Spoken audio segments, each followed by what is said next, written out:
Okay then, so you are already high school, and for today, Friday, you don't have any assignment or project, so I let you get a book and I let you read um, something part on the book.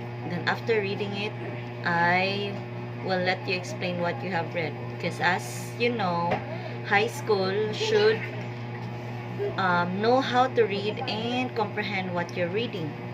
So that is why I haven't also read those books that you have right now. So I want to understand what you have read. So let's start with Shane. What have you understood so far? Okay, if you're gonna English it, what it is?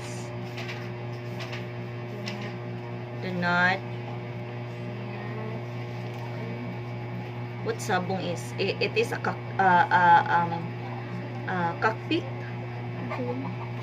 Chicken fight? Okay. What it is about? What about not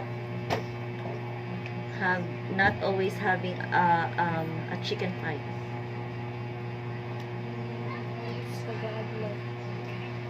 Because first, it is a waste of money. Secondly, you cannot benefit to it.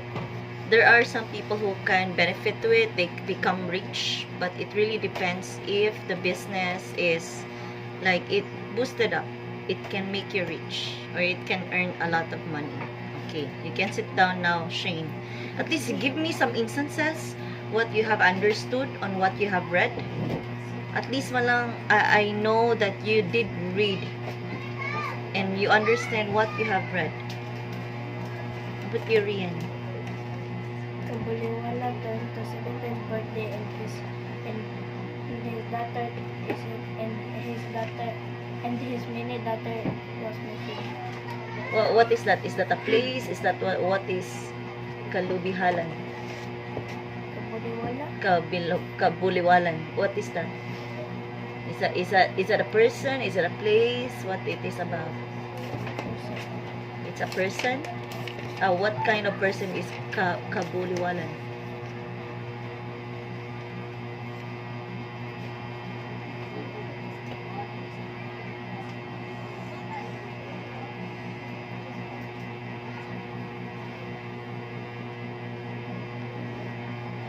Who wants to come next? Riza.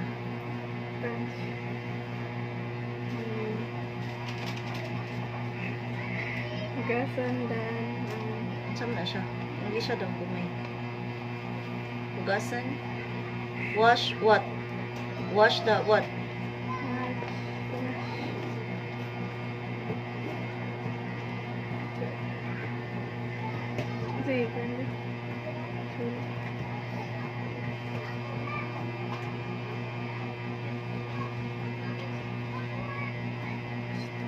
How about you, Dave?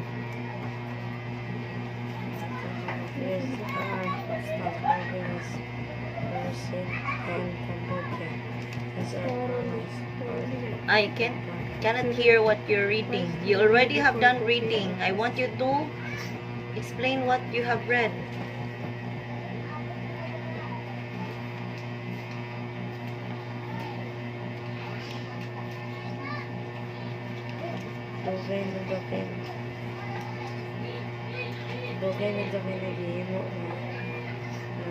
Sa? English ako no.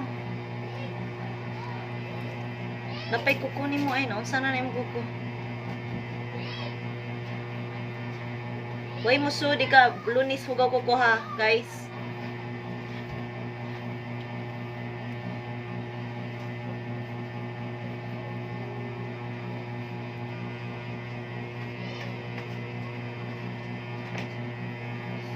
No, we're already high school, guys. Yeah, we still don't understand what we are reading.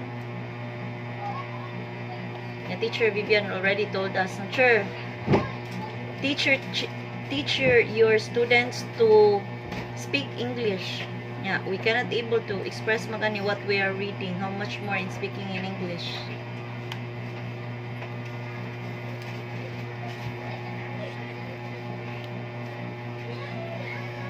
high school na mo. Balik lang tayo bilang to sa.